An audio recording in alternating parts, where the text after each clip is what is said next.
Bom dia a todos, sejam bem-vindos ao nosso webinário, que dizem os pacientes sobre a atenção primária à saúde, resultado das pesquisas da OCDE sobre os indicadores relatados pelos pacientes, Paris. Meu nome é Sebastião Bauhoff, sou especialista da Divisão de Saúde, Nutrição e População do BID. É um prazer recebê-los aqui hoje. Gostaria de lembrar a todos que nós temos interpretação simultânea em inglês, espanhol e português, portanto, escolham o idioma que preferirem. Hoje nós temos um painel de convidados. Frederico Guanais é vice-chefe da Divisão de Saúde da OCDE, James Fitzgerald é diretor de Sistemas e Serviços de Saúde da OPAS, Patrícia Garcia é professora da Universidade Peruana, Cayetano Heredia. Mais tarde, teremos uma sessão de perguntas e respostas que será moderada por Javier Guzmán, que é chefe da Divisão de Saúde, Nutrição e População do BID. Podem deixar suas perguntas e comentários no botão QIA, que vem abaixo. Essa conversa de hoje é muito importante porque começa com uma pergunta simples, mas muito potente. O que dizem os pacientes nesse contexto da saúde?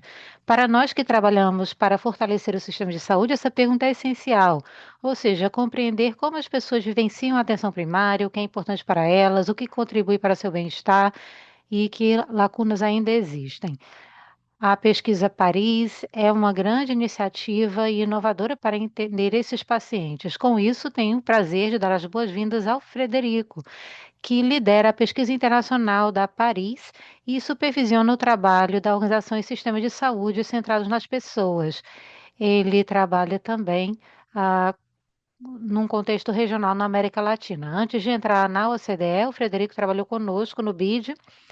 Aqui ele liderou um grande portfólio de empréstimos para o setor da saúde, projetos de cooperação técnica em toda a região e também trabalhou com iniciativas de conhecimento. E aqui dou destaque para o livro do BID, que se chama Da Perspectiva do Paciente, uma das obras mais abrangentes da América Latina e o Caribe sobre cuidados centrados nas pessoas. Sua pesquisa foi publicada em várias publicações de saúde. Ele tem doutorado em administração pública pela Universidade de Nova York e contribuiu para duas comissões da Lancet sobre sistemas de saúde resilientes e de alta qualidade. Com isso, ofereço a palavra ao Fred. Muito obrigado. É um prazer estar aqui hoje com colegas ilustres nesse painel, Javier Guzmán, por exemplo. Agradeço muito o convite para estar aqui com o BID hoje. Nós temos também a Paty Garcia e James Fitzgerald no painel. Eu gosto muito desse tema e é um grande prazer poder conversar sobre esse tema. Atenção primária à saúde, saúde centrada no paciente, o que é importante para as pessoas e resultados em saúde. Há um relatório bem longo da OCDE com os resultados dessa pesquisa Paris, mas aqui eu gostaria de falar sobre um resultado que eu considero mais importante, que tem a ver com a pesquisa e o relatório que nós publicamos. Eu gostaria de começar dizendo que a pesquisa Paris não veio do nada. Ela faz parte de um movimento mais amplo, que tem a ver com a medida dos sistemas de saúde. Em 2017, houve uma grande reunião de ministros aqui na OCDE e os ministros da saúde nos deram um mandato e disseram: nós queremos mudar como nós avaliamos o desempenho do sistema de saúde, nós queremos que as pessoas estejam no centro desse trabalho. E isso foi uma evolução depois de um século, até mais, para que pudéssemos pensar nessas métricas ideais para medir a saúde. Nós podemos medir expectativa de vida, mortalidade. Essas informações vêm dos registros de nascimento e óbito. Depois medimos doenças e essa é uma perspectiva médica ou clínica que tem dados administrativos e clínicos que vêm dos dados clínicos. E depois vimos que não era suficiente saber se as pessoas estão doentes ou morrendo mais cedo, mas devemos medir também como o sistema de saúde lida com as deficiências. Nós temos uma iniciativa para tanto. Temos vários instrumentos, como o SF36, que é um questionário, e nós recebemos os dados de pesquisas e também de sistemas de registro.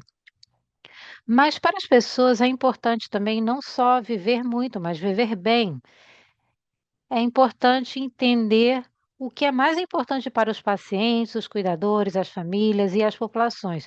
O bem-estar, funções, ausência de dor, qualidade de vida, são todos elementos relatados pelos pacientes. E só podemos medir esses tópicos se perguntarmos aos próprios pacientes. Precisamos dessas informações diretamente dos pacientes, é a perspectiva deles que conta. Isso já foi mencionado logo no início. Se me perguntassem o do que eu mais tenho orgulho do meu trabalho no BID, eu destacaria esse livro, From the Patient's Perspective, da perspectiva do paciente. Ele foi publicado em 2018. Claro que eu tenho orgulho de todo o meu trabalho no BID, foi uma época maravilhosa, mas esse livro realmente é algo que está no meu coração. Adoro esse livro e ele foi o resultado de pesquisas que nós tivemos em 6 países da América Latina e do Caribe. Nós perguntamos aos pacientes, algo usando um questionário específico e perguntamos à população vários aspectos a respeito da utilização e dos resultados obtidos com seus sistemas de saúde. E nós vemos uma relação direta desse livro para o relatório que acabamos de publicar em fevereiro deste ano, sobre a prestação de serviços de saúde. E nós usamos, então, dados da pesquisa Paris para o relatório que nós publicamos este ano. Esse relatório procurou entender qual é o objetivo do sistema de saúde, que seria o quê? É melhorar o bem-estar. Mas como nós sabemos que o sistema de saúde está sendo bem-sucedido em promover um bem-estar? Nós temos várias publicações da OCDE, por exemplo, Health at a Glance, que tem informações sobre quantos médicos, enfermeiros, leitos existem, há também processos relacionados a consultas, cirurgias e etc. Mas nós tínhamos poucos relatórios sobre a perspectiva do paciente. Portanto, a pesquisa Paris vem para preencher essa lacuna. Nós queremos entender a experiência do próprio paciente no sistema de saúde. E isso é muito interessante, porque da pesquisa, com a pesquisa Paris, nós quisemos captar a voz do paciente. Isso é muito difícil de encontrar nas publicações que nós já temos, e é por isso que nós temos muito orgulho desse relatório. A pesquisa Paris é a maior pesquisa internacional envolvendo pessoas que vivem com doenças crônicas. Nós entrevistamos mais de 107 mil usuários da atenção primária à saúde, em mais de 1.800 clínicas, onde esses pacientes receberam seus atendimentos, e essa pesquisa aconteceu em 19 países, nessa primeira onda de pesquisas. Nós tivemos questionários preparados em 2024, eles foram enviados por um mecanismo online ou então foi uma pesquisa feita por telefone. Teve toda uma preparação para a aplicação do questionário, usamos uma metodologia de múltiplos níveis, nós fizemos uma amostragem para as clínicas e uma amostragem para os pacientes. Então, é uma pesquisa que tem múltiplos níveis e os países estão agrupados em vários prestadores e em vários países. E por que fizemos esse trabalho dessa maneira? Porque nós queremos realmente entender o que as pessoas estão conseguindo obter com esse sistema de saúde e também como, ou seja, quais são as práticas, o que o sistema de saúde faz que é mais bem-sucedido para gerar resultados bons. O objetivo da pesquisa era trabalhar coletivamente com pacientes, profissionais, especialistas. Nós tínhamos painéis para cada grupo e também tivemos a participação das autoridades que estão na Comissão de Saúde da OCDE. Nós publicamos os aspectos metodológicos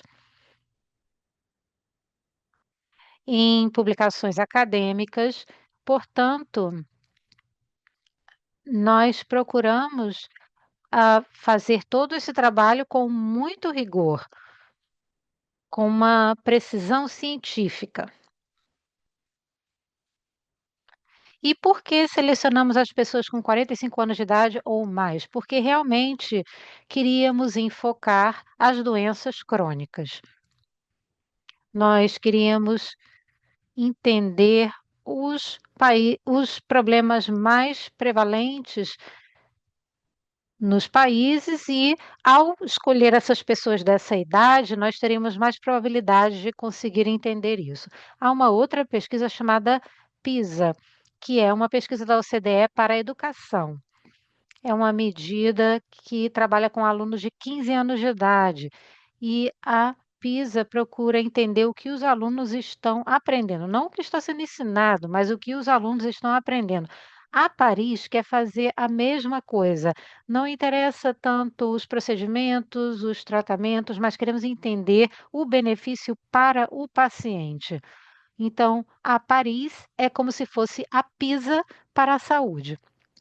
E o que que nós demonstramos? Nós vimos que nessa população de pessoas de 45 anos ou mais, e aqui selecionamos pessoas que tinham usado pelo menos um atendimento primário da saúde nos meses anteriores. E 82% dessas pessoas tinham pelo menos um problema de saúde crônico. 52% tinham duas ou mais doenças crônicas e 27% dessas pessoas tinham 3 ou mais doenças crônicas. Então, a maior parte das pessoas acima de 45 anos de idade já tinham pelo menos 2 problemas de saúde crônicos.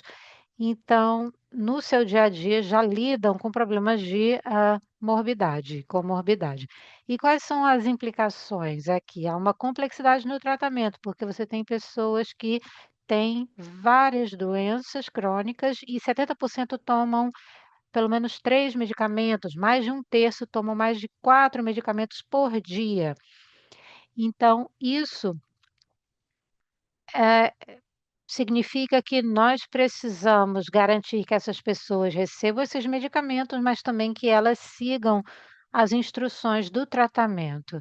Isso deve ser revisado periodicamente, tudo isso é importante para o tratamento. As pessoas estão no centro, portanto, desse trabalho, porque são essas pessoas que se beneficiam e precisam seguir esses tratamentos.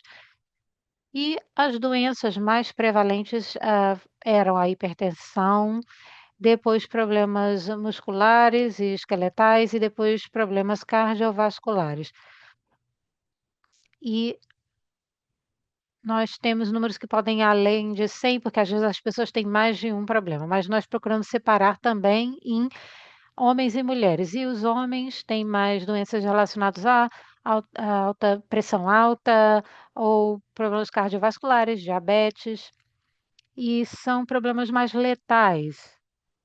Né, tem uma taxa de letalidade mais alta. E as mulheres relataram doenças como artrites, depressão, ansiedade, problemas neurológicos, ou seja, doenças que não são necessariamente letais, mas que debilitam muito a pessoa e reduzem a qualidade de vida. E isso terá implicações muito importantes nos resultados que nós observamos. Próximo slide.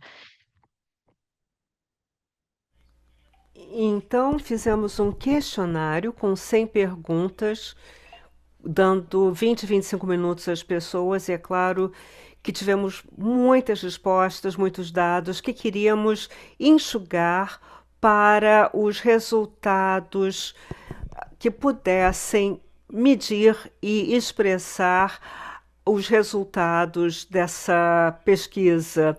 Os resultados em relação à saúde física, mental, à função social, bem-estar, e saúde em geral. Nós temos escalas e pontuações dessas funções sociais. Bem-estar é uma bateria de 5 perguntas da OMS. E temos também a saúde geral. Isso mostrou um resultado com os países que têm a maior pontuação, a menor pontuação e a pontuação média. E entre todos, com os resultados, havia uma dispersão menor da maioria dos resultados do que em relação aos outros. Mas havia variações também em relação aos países em todas as medições. As medições de experiência por parte dos pacientes tinham 5 questões: a confiança no sistema de saúde, qualidade da experiência, com uma pergunta; a terceira, que era o cuidado centrado na pessoa, com uma bateria de 8 perguntas de C3EQ, que tinha uma pontuação de 0 a 24, mostrando que os profissionais de saúde discutiam a saúde do paciente, eles estavam envolvidos nas decisões, e a pessoa é considerada como um indivíduo por completo.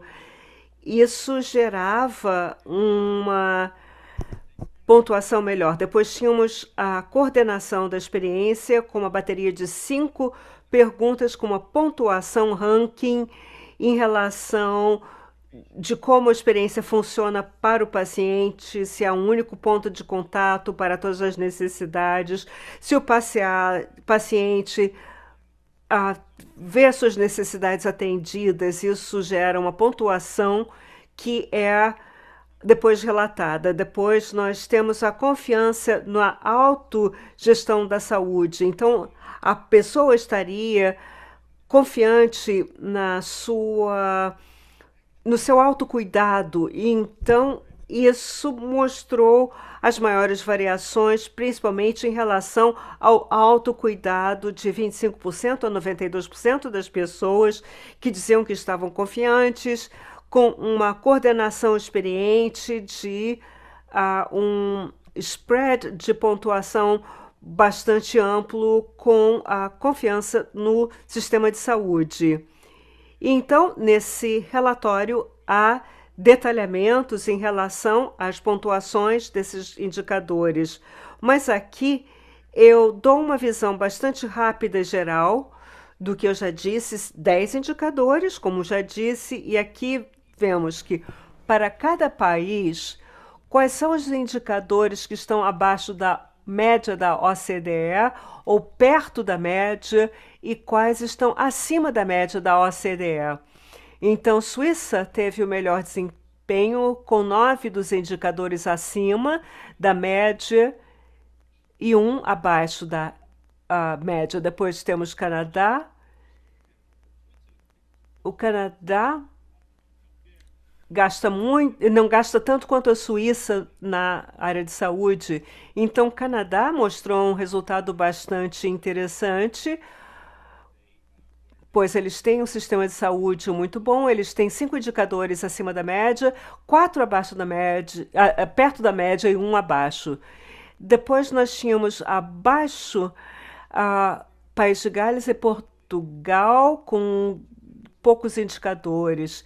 Depois tem 2 países separados, que estão separados por uma razão. Na Itália, que se desviou da metodologia com os critérios de elegibilidade. A elegibilidade estava sendo usada apenas durante 6 meses. A Itália foi direto a um banco de dados de pessoas. Então, é uma população mais doente do que a população em geral. E a outra surpresa são os Estados Unidos.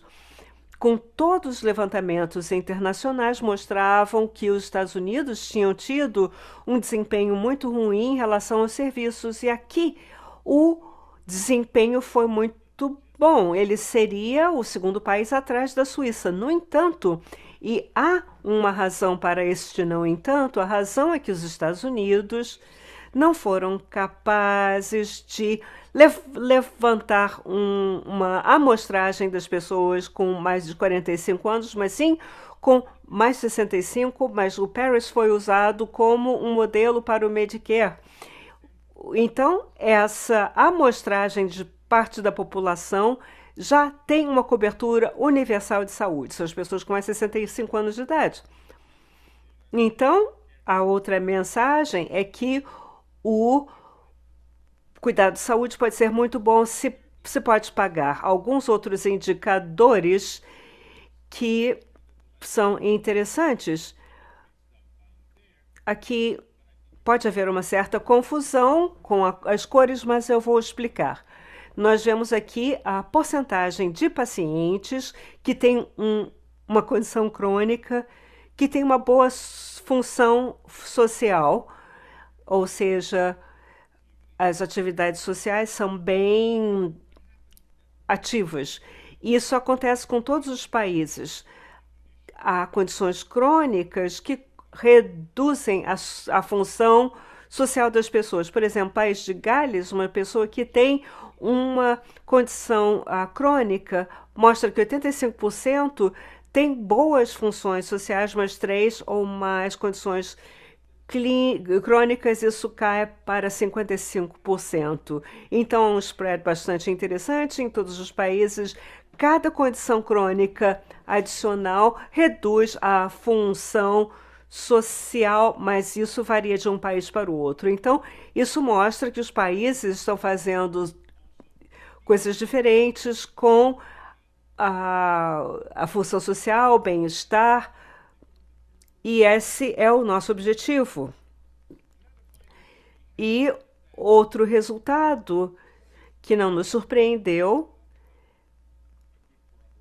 que corrobora com a hipótese com a qual estamos trabalhando na literatura, é que as mulheres têm uma saúde física e mental pior do que a dos homens. Esse é um gráfico que mostra a pontuação física e mental da saúde de mulheres e homens.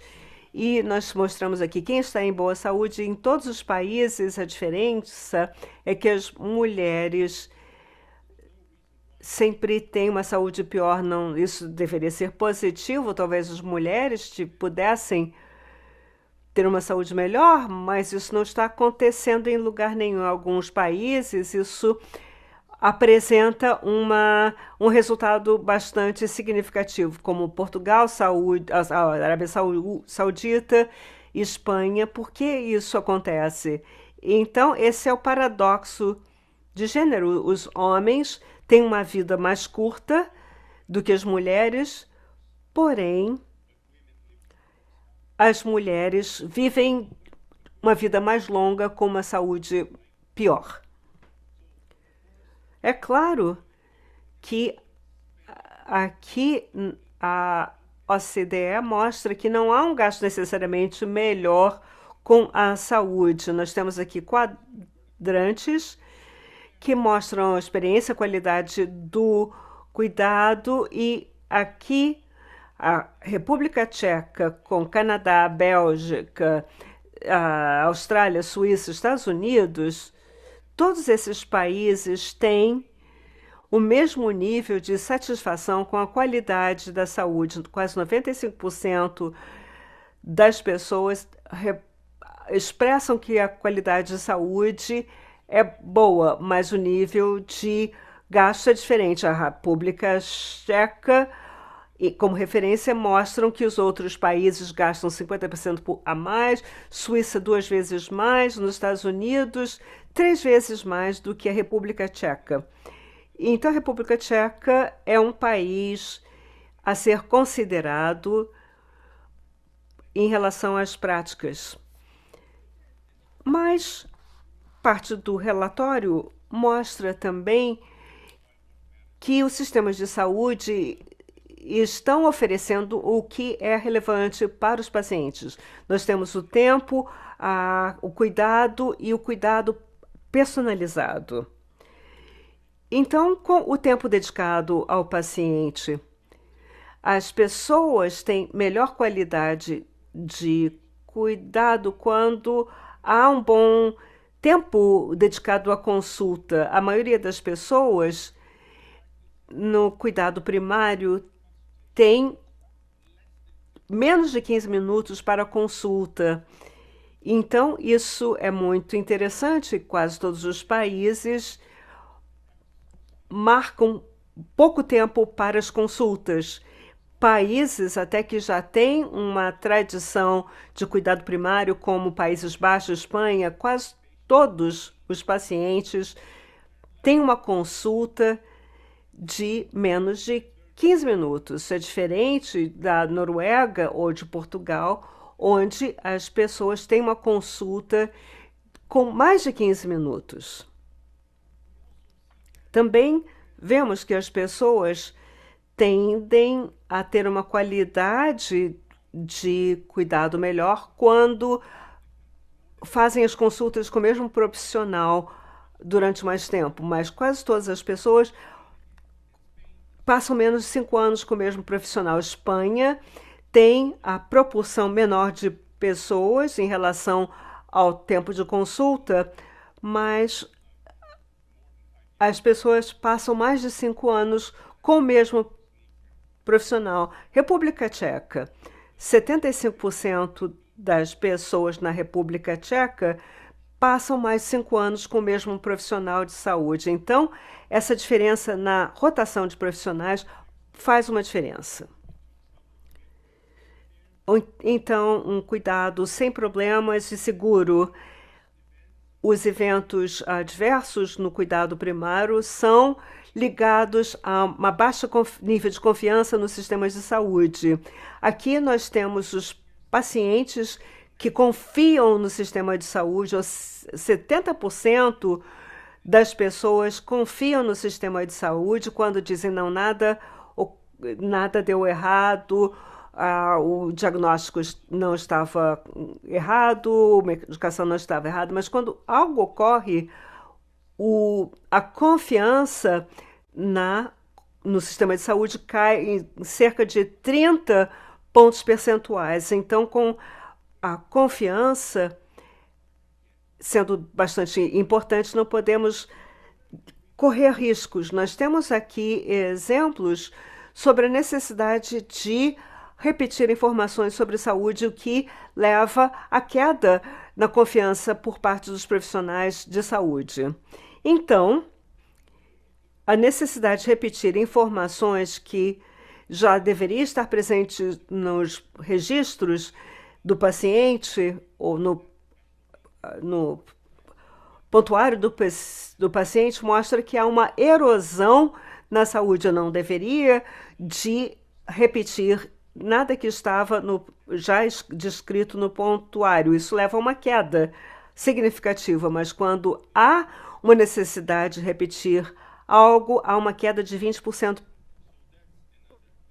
pontos percentuais. Então, esse é uma outra questão muito importante, ou seja, o cuidado personalizado ao paciente. Aqui eu gostaria de mostrar que os pacientes têm um bem-estar maior quando há uma personalização. A parte de cima mostra onde as pessoas estavam recebendo cuidado voltado para a pessoa, e quando o cuidado não é centrado nas necessidades das pessoas, há uma queda no bem-estar em todos os países em relação ao bem-estar. Já estou acabando.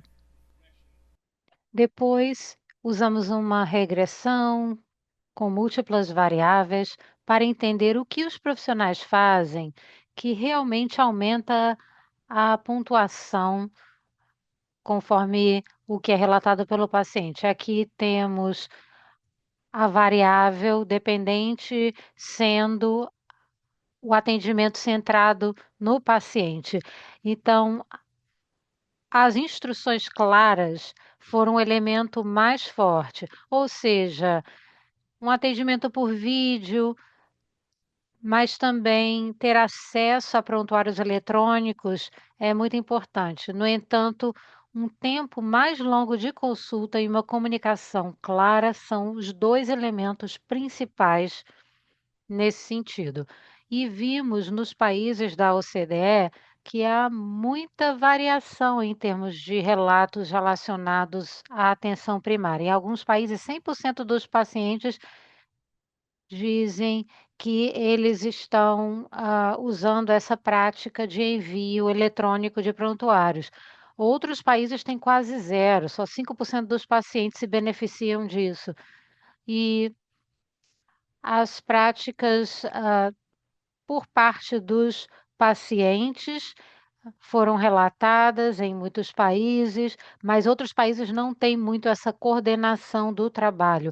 Alguns países recebem apoio para gerir sua própria saúde, em alguns casos chega a mais de 80%, e em alguns países, no entanto, só 40% dos pacientes conseguem fazer a administração da sua própria saúde.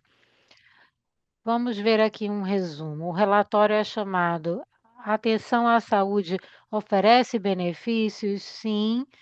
As pessoas com problemas crônicos relatam uma melhor saúde física e mental quando o atendimento está voltado para as suas necessidades. Há um porém.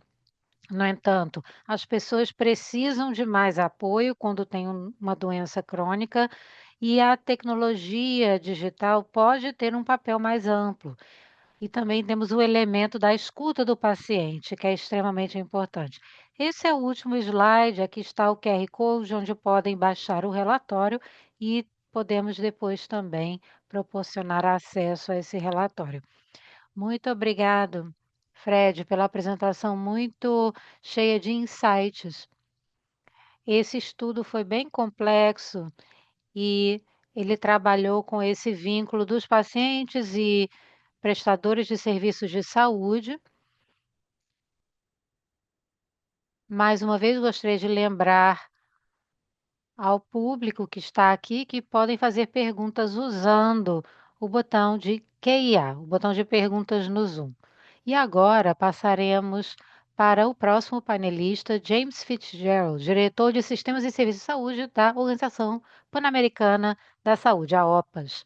O James lidera o trabalho da OPAS em políticas de saúde, governança, cuidado de saúde, desenvolvimento dos profissionais. Ele tem mais de 25 anos de experiência na OPAS, na OMS, trabalhando com missões no Haiti e no Brasil, inclusive. Ele trabalha com a cobertura universal da saúde, o fortalecimento da resiliência do sistema de saúde e outros temas. E ele também tem doutorado em ciências farmacêuticas pela Trinity College, em Dublin, e é autor de várias publicações nessa área. Muito obrigado, Sebastian. Parabéns para você e para a OCDE pela organização deste evento tão importante. E, Frederico, parabéns por esses estudos. É fascinante ver como a análise foi baseada numa revisão sistemática sobre essa percepção da saúde nos países. Eu tenho 4 temas que eu gostaria de abordar nesse contexto. Eles também se relacionam com o trabalho que realizo na OPAS. Canadá, Estados Unidos, Argentina e Chile são países que são membros da OCDE e também da OPAS. E eu queria aqui destacar a importância desse tipo de estudo.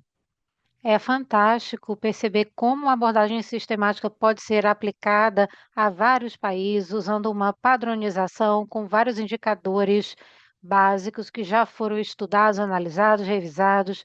Isso cria um material essencial para as autoridades, para que elas possam tomar decisões e melhorar a qualidade da atenção. Infelizmente, em muitos países, especificamente na região das Américas, ainda não conseguimos padronizar e nem mesmo institucionalizar alguns procedimentos em relação a essas pesquisas com os pacientes. e é importante melhorar a qualidade do cuidado nas Américas. Nós tivemos uma publicação de 2023 que demonstrou que só 16% dos países que nós pesquisamos relataram ter uma inspeção, ter auditoria ou algum mecanismo de feedback implementado.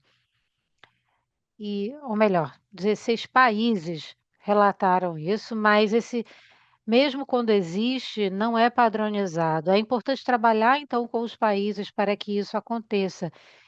E é importante trabalhar com esses estudos enfocados nos pacientes com procedimentos padronizados. O segundo tema que eu trago aqui hoje tem a ver com algo que enfrentamos nas Américas, que tem a ver com a qualidade e tem a ver com um tópico mais macro. Em termos da prestação de serviços, aqui me refiro à cobertura e ao acesso à saúde. Há decisões estratégicas e políticas que precisam ser tomadas para garantir a cobertura e o acesso universal à saúde. É preciso que haja processos organizados nos sistemas de saúde, a fim de que tenhamos uma universalidade no sistema de saúde. No nosso relatório, que nós publicamos em dezembro de 2024, sobre os avanços no sentido da cobertura universal da saúde nas Américas, nós informamos que em toda a região, 38,5% das pessoas continuam relatando que têm necessidade de saúde que não estão sendo atendidas. Então, se nós nem conseguimos atender a demanda das pessoas, nós temos um problema fundamental no sistema de saúde, que precisa ser abordado. Precisamos melhorar a cobertura e o acesso para que seja mais eficaz. A nossa região tem muitas iniquidades, claro, temos grupos socioeconômicos diferentes, territórios, populações com muita disparidade, e tudo isso tem por base os determinantes sociais da saúde também. Esse elemento é muito importante. E nós temos também o componente financeiro, que já foi mencionado hoje, que influencia essa situação. Com relação às necessidades não atendidas, nós vemos que há pessoas que relatam uma despesa catastrófica para suas vidas quando acabam ficando doentes. A pesquisa mostra o papel central da atenção primária à saúde na garantia da qualidade de vida. Um sistema de saúde organizado precisa de uma atenção primária que atende às necessidades, não às demandas, não aos serviços que estão sendo ofertados, mas eles devem responder às necessidades da população do local. E nós, nas Américas, enfrentamos muitos desafios. Por exemplo, nós temos indicadores na OPAS e um deles é a hospitalização que pode ser evitada. Nós usamos esse indicador para entender a capacidade do sistema de saúde. E o relatório de 2023 mostra que nenhum país na região das Américas conseguiu diminuir esse tipo de hospitalização de acordo com a meta que os próprios países estabeleceram, que era de uma redução de 10%. Os países precisam ampliar o acesso e a cobertura, e claro que devemos trabalhar também com a atenção secundária e terciária, mas esses atendimentos são evitáveis se nós melhorarmos a atenção primária. Há barreiras para o acesso ainda hoje. Com os dados que nós temos nas Américas, nós vemos que sim, as barreiras financeiras são importantes, mas o que parece ser o fator mais importante nesse momento é a barreira organizacional. Isso tem a ver com o que foi dito aqui hoje. Há mecanismos e estruturas que precisam ser implementados nas instituições para garantir a continuidade do cuidado em todo o sistema. E agora nós temos a oportunidade e o desafio, que é a transformação digital do sistema da saúde. Essa é uma área muito importante. Temos também a questão da governança, ou seja, como nós institucionalizamos essas avaliações, como podemos usar esses dados, levá-los às autoridades para que eles possam agir no nível nacional e no nível local. Tenho certeza de que temos muitas diferenças Veremos isso também nos dados de territórios diferentes, também entre os países diferentes, mas precisamos orientar os países para que eles possam desenvolver seus planos nacionais. Só 15 países nas Américas têm planos nacionais voltados para a qualidade do atendimento. Esse é um desafio, precisamos ajudar os países a avançarem nessa área. Então, temos que aumentar a cobertura, mas também a qualidade. E os países têm dificuldades com relação aos profissionais da saúde, a questão da formação, a processos de credenciamentos, ou seja, licenças, renovações de licenças com associações profissionais, tudo isso precisa ser abordado. Mais uma vez, parabéns, esse relatório é excelente, está muito alinhado com os nossos dados também, e nós sabemos que os países da OCDE já estão mais avançados nesse caminho, mas esse relatório nos ajuda muito também nas Américas. Muito obrigado. Obrigado, James, por sua perspectiva. E agora ofereço a palavra à professora Patrícia Garcia, da Universidade Peruana Cayetano Heredia. Vamos ouvir sua perspectiva a partir da pesquisa. Ela é professora da Escola de Saúde Pública da universidade e ela também é membro da Academia Nacional de Medicina. Ela trabalhou com o Ministério da Saúde do Peru em iniciativas da saúde e ela também foi professora visitante na Universidade de Washington e na Universidade de Tulane. Ela trabalhou em várias comissões na área de diagnóstico, implementação de pesquisas, também trabalhou na área do câncer, sistemas de saúde, e tudo isso é muito relevante nessa conversa. Ela é reconhecida como uma líder em saúde global e tem várias pesquisas na área de saúde reprodutiva, inclusive na área de ISTs, HPV e outras. Patrícia, com a palavra, muito obrigada por esse convite.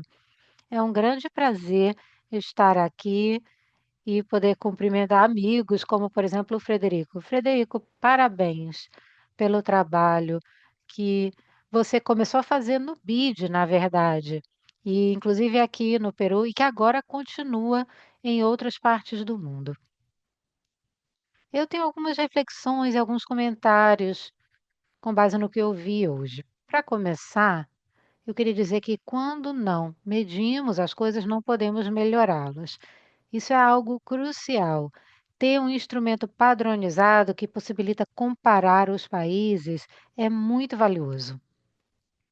Em segundo lugar, medir nesse nível da atenção primária é essencial. Estamos falando da importância de fortalecermos a atenção primária à saúde e, para tanto, precisamos medir o que acontece nesse nível. Os resultados relatados pelos pacientes, como o caso desses que foram selecionados aqui para essa apresentação de hoje e que foram coletados com esse instrumento, como, por exemplo, saúde física, mental, saúde geral, funcionamento social, bem-estar e também as experiências relatadas pelos pacientes, que tem a ver com qualidade, coordenação, confiança na autogestão, confiança no sistema, são todos temas muito práticos. Mas mesmo quando eles são difíceis de coletar, eles são importantes. A pergunta agora é o que vem depois disso? Depois de termos essas informações, como podemos usá-las para melhorar os sistemas? Esses instrumentos nos ajudam a monitorar a mudança e a avaliar se essas intervenções realmente fazem alguma diferença. Agora, nós temos uma linha de base e precisamos, daqui para frente, pensar no que fazer para melhorar. E podemos usar esses instrumentos para ver se isso é eficaz. Eu observo que, com essa visão muito focada a nível de atenção primária, não estamos avaliando a função total do sistema para problemas crônicos. A atenção primária é apenas parte disso tudo. E há outros pontos críticos. Num dos números mostrados, um dos aspectos com A avaliação pior é a questão da coordenação. A coordenação provavelmente dizer respeito à coordenação no centro de saúde ou com recomendações de outros médicos. Outro ponto que me chama a atenção a ser considerado é que vozes estamos ouvindo. Estamos ouvindo os pacientes que já fazem parte desses centros de saúde, onde muitas vezes estão sendo levados a criar essa tendência, ou seja, o que quer que estejamos observando é o mínimo do que é problemático. Uma vez que eles tenham recebido cuidado, talvez não se sintam totalmente capazes ou à vontade de dizer tudo o que precisam expressar. Também precisamos ouvir as pessoas que não entram nos sistemas, as pessoas que não conseguem uma consulta ou que estão esperando tanto tempo que se voltam às farmácias ou à medicina tradicional. Isso não acontece em países de alta renda, mas em certas áreas da América Latina, ou seja, precisamos de outro tipo de levantamento para ouvir essas outras vozes. Eu gostei do conceito de tempo, do cuidado personalizado e livre de problemas, mas tempo significa o tempo que as pessoas precisam esperar para conseguir uma consulta. Em muitos países, até de baixa renda ou de alta renda, como o Canadá, as pessoas se queixam do fato de não conseguirem a consulta necessária. Então, essa é um grande obstáculo e gostaríamos de saber o que está acontecendo. E muitas vezes não fazemos essa pergunta aos pacientes quando chegam aos centros de saúde. E, por fim, há resultados que foram apresentados vindos de países de alta renda, mas eu acho que é importante ter uma perspectiva da população global. Uma das perguntas que fazemos é o que acontece com as pessoas das áreas rurais. Isso acontece, por exemplo, aqui na África ou na América Latina, como é o nosso caso.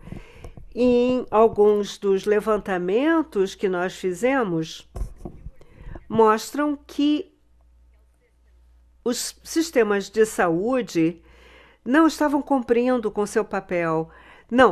Não estão cumprindo com o papel do jeito que esperamos, e os resultados da saúde e as experiências são, às vezes, meio precários. Mas ouvir as pessoas é essencial. E estou falando de pessoas, não pacientes, mas o que é importante é ter umas melhorias projetadas por todos. Então, nós temos que fazer um projeto em comum, junto às comunidades, medindo as conquistas reais.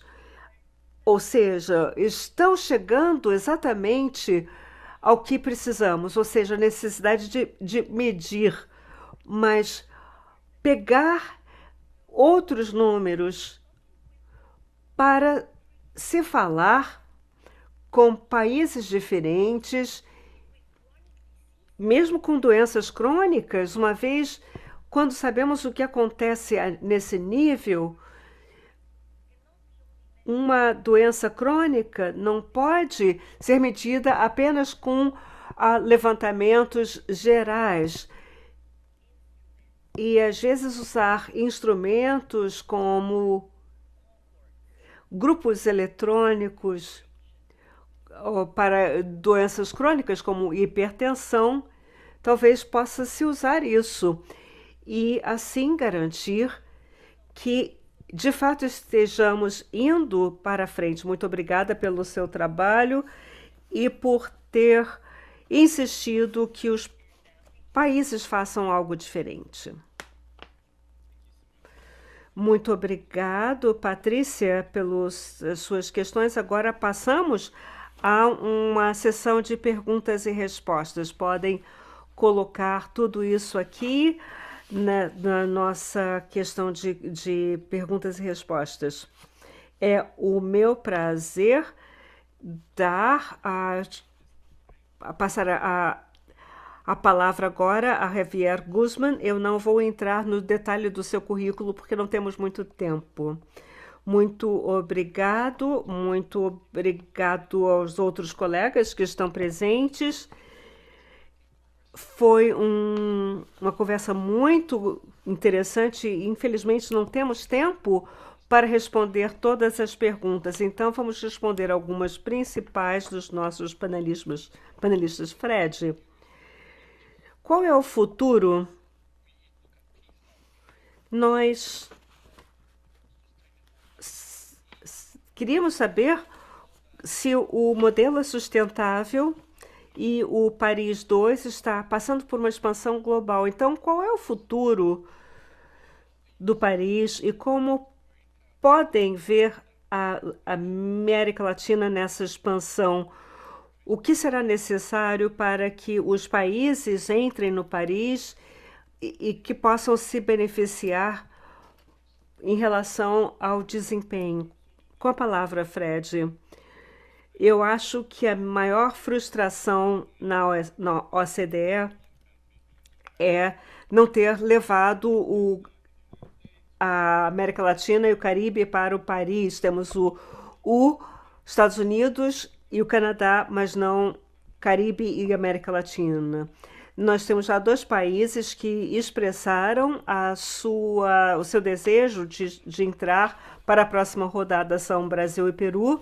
Espero ter o apoio desses outros países, pois os países precisam financiar a coleta de dados e os custos compartilhados. E se pudermos ser um parceiro nessa área, podemos discutir um pouco mais. E outras barreiras são organizacionais em relação aos tópicos que são importantes para o país.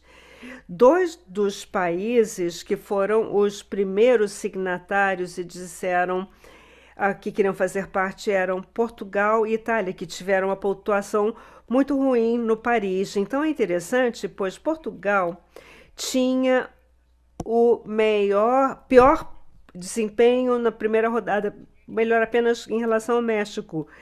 E cada rodada nova do PISA, eles melhoraram a sua pontuação, sempre indo além da pontuação do OCDE. Então, todo mundo em Portugal dizia, o PISA mostra isso. Nós queremos fazer parte dessa discussão, mostrando o que é importante para nós, o feedback e as ações e políticas que acompanham tudo isso. Espero que possam fazer parte desse diálogo no futuro.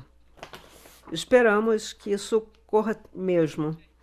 Então, James, falando sobre a região, já passaram 2 anos desde que a OPAS, Banco Mundial e o BID formaram a Aliança para a Saúde Pública nas Américas para melhorar as inovações e implementações na região. Como observa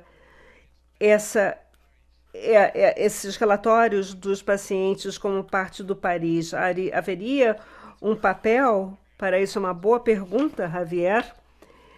Então, a Aliança para o Cuidado Primário de Saúde é muito importante. Há uma cooperação de 5 países, com outros 7 ou 8 mecanismos de coordenação, e aqui os Ministérios de Saúde estabelecem processos formais junto ao BID, o Banco Mundial e a OPAS para integrar os investimentos com base nos cuidados primários. Hoje, de manhã, nós tivemos uma reunião com a República Dominicana.